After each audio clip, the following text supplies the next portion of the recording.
It's time for action. It's a time of urgency.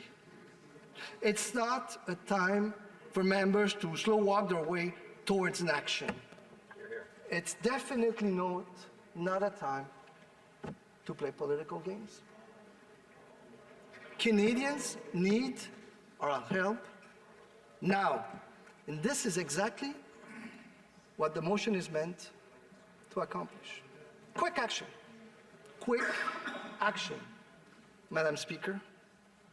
Canadians need members of this House to recognize the urgency of the situation and to work together. They're watching us.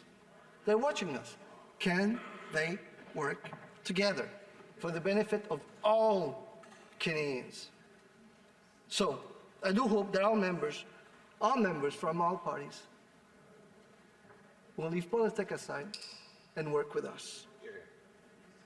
We must move forward to provide millions of Canadians the financial support that they need.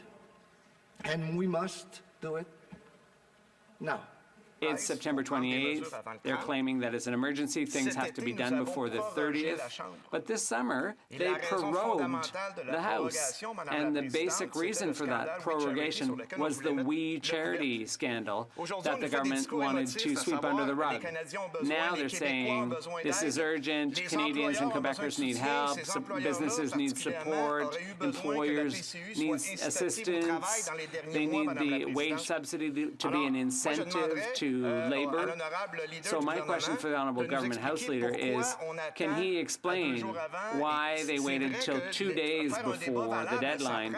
It's true that debate is important, but debate takes time. But now we're being rushed because they shuttered government to avoid a scandal. How does the Government House Leader feel about that today? What does he have to say to Canadians? Thank you. The Honourable Government House Leader.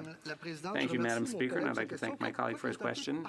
Although it's quite a partisan question, I would say. And I think that's the last thing anyone should be doing these days, is approaching everything as a partisan speech. And, you know, I never engage in partisanship, as my colleague knows full well. No, we're discussing things today that are fundamental to Canadians. We're taking steps on behalf of people who are perhaps self-employed, they've seen their income drop, they have to stay home.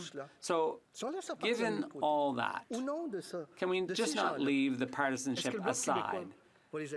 Will the Bloc Québécois support those people or not? We've just had the worst results in Ontario that we've had since the beginning of the pandemic, with 700 cases reported on Monday morning. We're looking at closing our constituency office again. In light of where we were at in April and the fact that we've never had this bad a result in Ontario, could the honourable member maybe comment on where we're at and how seriously we really have to take where we're at right now? The Honourable Leader of the Government in the House. Thank you, Madam Speaker, and thank my colleague for this very responsible question. And he's absolutely right. We're right in the middle of a second wave. I mean, it's not a theory, or there's no maybe or if. We're there, Madam Speaker, and we see the cases increasing in pretty much everywhere across the country. In my own province, the numbers are extremely high. I'd say that in Ontario, it's also the same thing. So we have to act responsibly. We have to act as leaders, as we all are. We're all leaders. We're the government, but we all been elected. And we have this responsibility. The responsibility not only on the government side, it is our responsibility as members of parliament. Are we going to show up and support Keynes, or decide that we do politics and don't? Madam Speaker, and let's not be fooled by what's going on here. The government is putting itself in a position of an angelic position to say, can't we just get this done? Well, in fact, there was an opportunity to get it done, and the member from New Westminster Burnaby spoke about it a month ago. In fact, it was the Conservatives who on Friday proposed a motion to allow for weekend sittings of the House this past weekend so that we could work on this on behalf of Canadians. It's a $57 billion bill. There's no question that Canadians need help. But would the government just stop playing these games? Their intent here is to make the opposition look bad and realize that Canadians expect us to not just work together, first and foremost, but to have the ability to scrutinize what is in effect a $57 billion bill. Maybe we can make it better by sending it to committee. Maybe we can make it better by having more debates in this House and more interactions in this House. But instead, the government is rushing this through, and they are going to paint the opposition as the bad guys on this if we don't agree with them. They had a chance a month ago. They prorogued Parliament to save their political skin. The Prime Minister did that with the WE scandal. Why won't the government House Leader just admit that now and let Parliament do its job on this bill? Thank you. The Honourable Government House Leader. Okay, Madam Speaker, I want to be very clear. The Conservatives don't need me to make them look bad. They can do that on their own. I can assure you of that. The other thing, Madam Speaker, they're talking about, The member, the Honourable Leader of the Government is answering a question. Madam Speaker, it is time, I said it before, it is time to act. We can debate and look at this and that, but the important thing is that so many Canes are waiting for this. So many Canes need our help. So many Canadians will benefit from what we're doing today, Madam Speaker. So I'm asking the Conservatives, if it's so important for them, are they going to support this motion? The bill that we have before us requires a number of important administrative changes.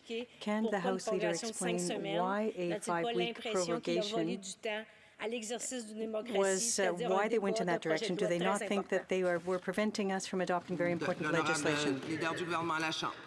Merci, Honourable Madame Government la House Présidente. Je Leader. remercie encore une fois ma collègue pour, Well, thank you, pour Madam la Speaker, question. and I'd like to Vous thank my savez, colleague lorsque for her cette question. pandémie est arrivée, on When a the réagi pandemic rapidement, en broke cherchant out, we toujours took un action équilibre qui était quickly celui d'agir rapidement pour l'ensemble des Canadiens, for mais également de Canadians, permettre à ce but Parlement also to de se enable voir Parliament et de débattre to et de hold façon hybride. debate Et ce à quoi in a hybrid mes collègues fashion. du Bloc québécois à ce And moment-là se sont opposés. Et je me that's demande what my pourquoi colleagues ils on the l'ont Bloc fait alors qu'on Québécois voulait encourager opposed. tout I le monde. wonder why they did so.